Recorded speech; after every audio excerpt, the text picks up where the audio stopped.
That swamp rescue, the lost boys and the cell phone that saved them. ABC's Dan Kloeffler is here with the story this morning. Dan, good morning, sir. Hey, good morning to you, Dan and Bianna. Well, like a lot of kids around the country, these two boys from Massachusetts are trying to pack in as much fun as they can on this holiday break. But unfortunately for them, they may have been a bit too ambitious in their search for adventure. Strapped to a stretcher, wrapped tightly inside a survival suit, 12-year-old Jake Waterman and best friend Drew Coveney will easily have the best What I Did Over Christmas Break story in their school.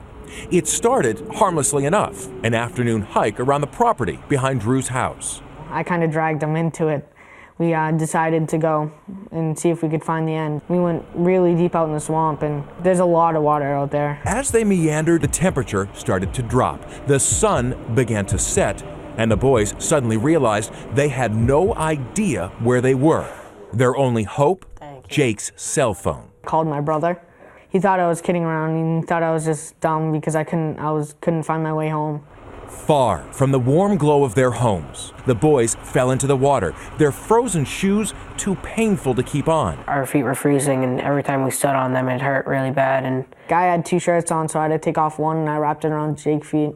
Worries of hypothermia or worse finally pushed the boys to call Drew's mom for help. We didn't really want to call my mom because we figured we'd get in trouble. Drew's mom immediately called police.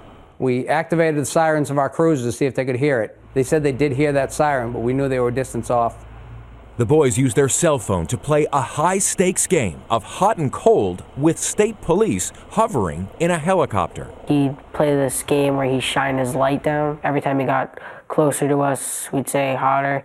And if he was moving farther away from us, we'd say colder. From there, police on the ground finally located the boys and pulled them from their nightmare. They were given the all clear from a nearby hospital where anxious parents had been praying for a happy ending. Certainly it's the holiday season, and having them home is the best gift of all. My brother said he's going to give me a survival lesson. Trust me, he doesn't know any more than I do. Wise words there. Almost 5 hours in the freezing cold. They finally see their folks. And aside from warm, dry clothes, you know what they wanted? Chicken fingers and fries. They got that as their welcome home meal. Obviously, well-deserved, right? Totally reasonable request. Dan Kloeffler, thank you. Appreciate it.